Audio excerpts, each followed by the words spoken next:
Monsieur Leroy. Merci Monsieur le Président, merci chers collègues qui restent jusqu'au bout.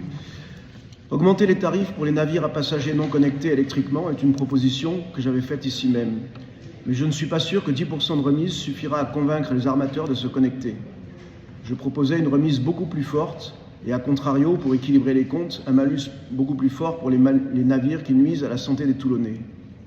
Parce que quelles devraient être les priorités de la métropole et de nos communes? Je pourrais en citer 5.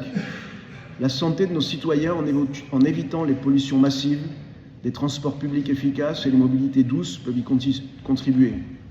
Une économie en bonne santé qui pour nous pourrait être basée autour de la recherche et d'une industrie de pointe autour des métiers de la mer. Proposer des terrains agricoles produisant légumes et fruits bio pour tendre vers une autonomie alimentaire. Un logement digne pour tous, une accessibilité tout autant pour tous. J'ai malheureusement pu constater au cours de ces 5 années dans cet hémicycle que vos priorités n'étaient pas réellement les mêmes, avec une priorité qui m'a semblé être orientée vers la voiture et la bétonisation. Peut-être que vous pensez que lorsque le bâtiment va, tout va.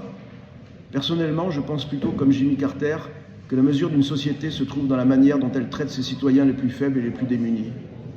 Pour ce dernier conseil, je voulais remercier les services de la métropole qui ont été toujours très serviables et très compétents. Monsieur le Président, chers collègues, merci de m'avoir écouté pendant 5 années. Peut-être que vos successeurs suivront les idées de celui que vous avez appelé votre bonne conscience, mais dont vous n'avez repris que vraiment trop peu d'idées. Je vous remercie, Monsieur le Président. Je vous remercie, Monsieur Leroy.